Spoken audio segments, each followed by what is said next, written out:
नमस्कार दोस्तों, द हिंदी पाठशाला 91 चैनल में आपका स्वागत है। हम पढ़ रहे हैं हिंदी व्याकरण के अति महत्वपूर्ण प्रश्नोत्तरी। दोस्तों, ये जो हमने प्रश्नोत्तरी शुरू की है हिंदी व्याकरण की, यह आपके एग्ज़ाम के लिए मोस्ट इम्पोर्टेंट है और इसमें से ज़्यादा क्वेश्चन जो है वो आपके एग्ज़ाम रिव्यू वाले सवाल है दोस्तों। ठीक है दोस्तों, एग्ज़ाम रिव्यू के ये प्रश्न हैं जो आपके एग्ज़ाम में हर संभव आने वाले क्वेश्चन है। तो फिर आइए दोस्तों, बिना देर किए आज की क्लास को हम शुरू करते हैं। दोस्तों, ये जो हमारी हिंदी व्याकरण के प्रश्नोत्तरी की क्लास जो चल रही है, इसकी क्रम संख्या आज 20, मतलब आज ये 20वीं क्लास हम पढ़ने जा रहे हैं। और इन क्लासों के अंदर प्रत्येक क्लास में 5 प्रश्नों को व्याख्या के सहित हल करके आपको समझा रहे हैं। यानी कि इन 5 प्रश्न से, जिसमें से प्रत्येक प्रश्न के 5 प्रश्न बनते हैं, क्योंकि हम एक एक की व्याख्या करके आपको समझाते हैं। ठीक है दोस्तों, तो देखिए आज का हमारा पहला प्रश्न क्या है। दोस्तों, आज का जो हमारा जो पहला प्रश्न है वो है भोजन करते ही वह सो गया। मतलब एक वाक्य दिया हुआ है, भोजन करते ही वह सो गया। इस वाक्य में आपको क्रिया बतानी है। भोजन करते ही वह सो गया, तो इस वाक्य में कौन सी क्रिया होगी? तो देखिए दोस्तों, क्या पूर्वकालिक क्रिया होगी, तात्कालिक क्रिया होगी, अकर्मक क्रिया होगी या सकर्मक क्रिया? पहले इनकी हम व्याख्या करके समझते।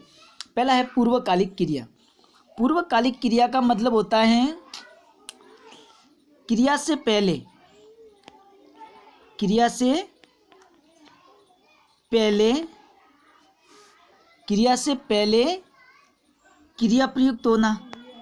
क्रिया से पहले क्रिया प्रयुक्त होना, यानी कोई क्रिया है उससे पहले ही क्रिया क्या हो जाती है, प्रयुक्त हो जाती है। तो वहाँ पर तो होगी, ठीक है। क्रिया से पहले कोई क्रिया प्रयुक्त हो जाती है तो वहाँ पर कौन सी क्रिया होगी? पूर्वकालिक क्रिया। इसी प्रकार से तात्कालिक क्रिया की बात करें तो तुरंत होने वाली क्रिया, तुरंत होने वाली क्रिया, तुरंत होने वाली क्रिया जो है वो होती है तात्कालिक क्रिया। बात करें हम अकर्मक क्रिया की, तो अकर्मक क्रिया किसे कहते हैं? जिसके अंदर कर्म न हो। तो जिसमें कर्म न हो वो अकर्मक क्रिया, और जो कर्म युक्त हो वो क्या होगी?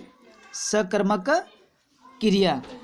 तो देखिए दोस्तों, हमारा जो प्रश्न है भोजन करते ही वह सो गया, मतलब तुरंत हो रहा है ये काम। भोजन करते ही सो गया, मतलब इसका जो सही आंसर होगा वो है तात्कालिक क्रिया।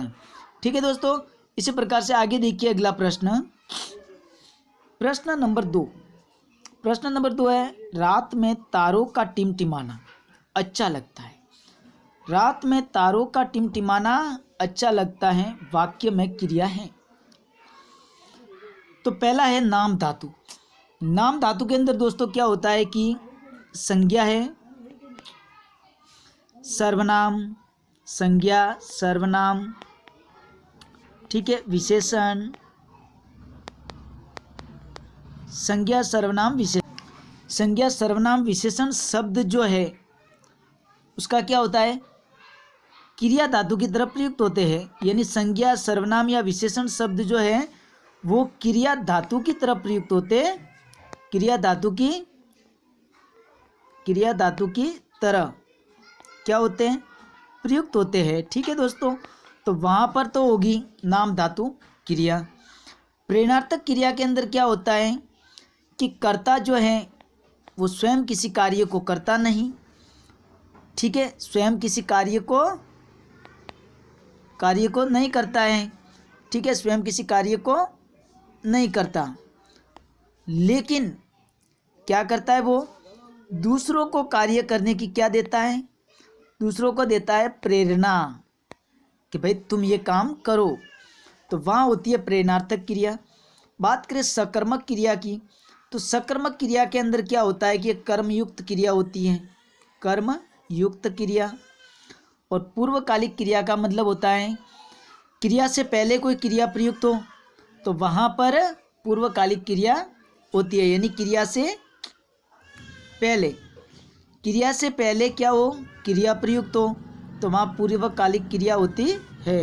हमारा जो प्रश्न है दोस्तों, रात में तारों का टिमटिमाना अच्छा लगता है, तो इसमें कौन सी क्रिया होगी? तो इसमें होगी दोस्तों नाम धातु क्रिया। क्यों?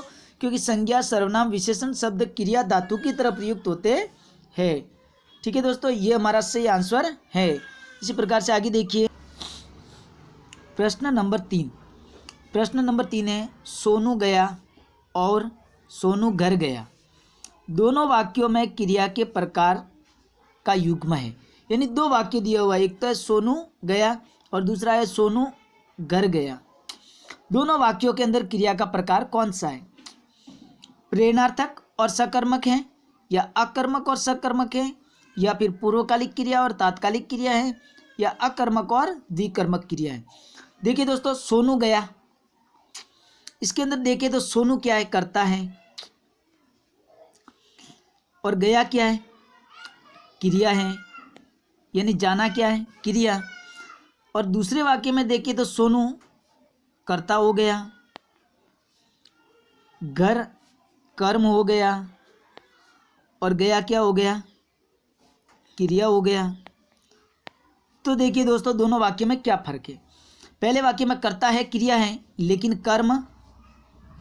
कर्म जो है वो नहीं है। ठीक है, तो उस हिसाब से देखें तो अकर्मक, यानी अकर्मक ब में भी है और द में भी है। अब दोनों में से कौन सा होगा? पहले में अकर्मक है, इसका मतलब ये प्रेरणार्थक और सकर्मक क्रिया नहीं है, पूर्वकालिक और तात्कालिक क्रिया नहीं है, मतलब इन दोनों में से है। अब दूसरा वाक्य है सोनू करता है, घर कर्म है, गया क्रिया है, मतलब कर्ता कर्म क्रिया दोनों हैं, कर्ता भी है, कर्म भी है, क्रिया भी है। इसका मतलब इसमें कौन सी होगी? दूसरे वाक्य में सकर्मक क्रिया है, तो पहले में अकर्मक और दूसरे में सकर्मक, मतलब ब जो है ये हमारा सही आंसर है। इसी प्रकार से आगे देखिए दोस्तों प्रश्न नंबर 4।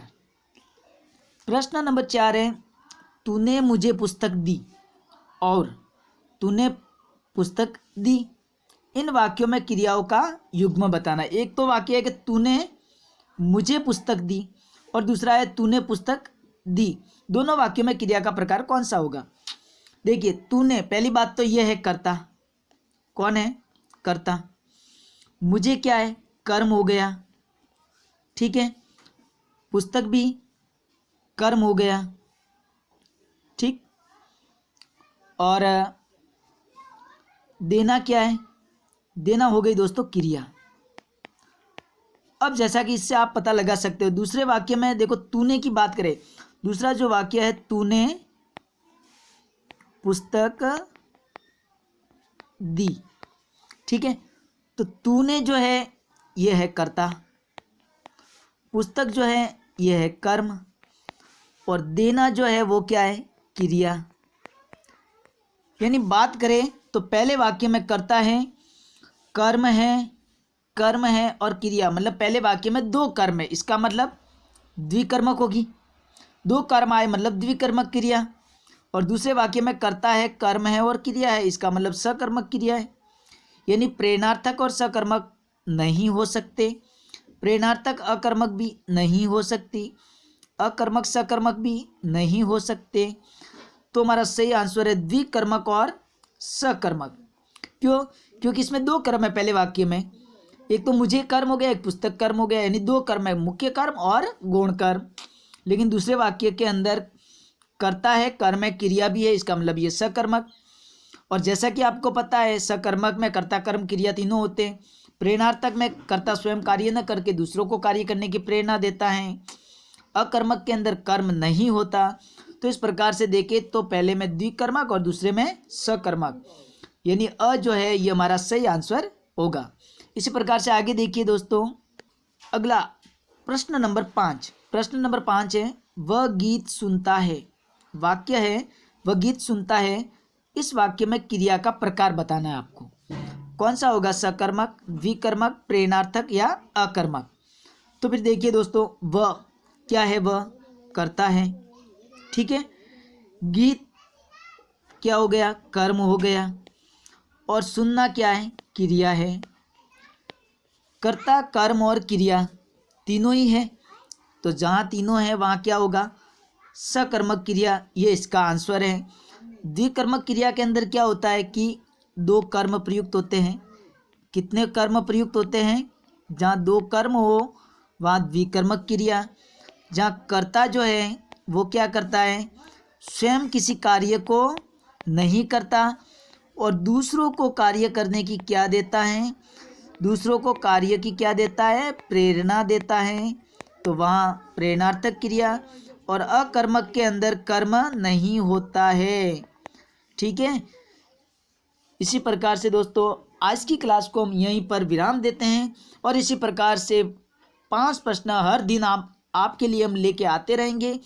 तो दोस्तों हमारी वीडियो कैसी लगी आप हमें कमेंट करके बताएं, वीडियो को लाइक करें और ज़्यादा से ज़्यादा शेयर करें।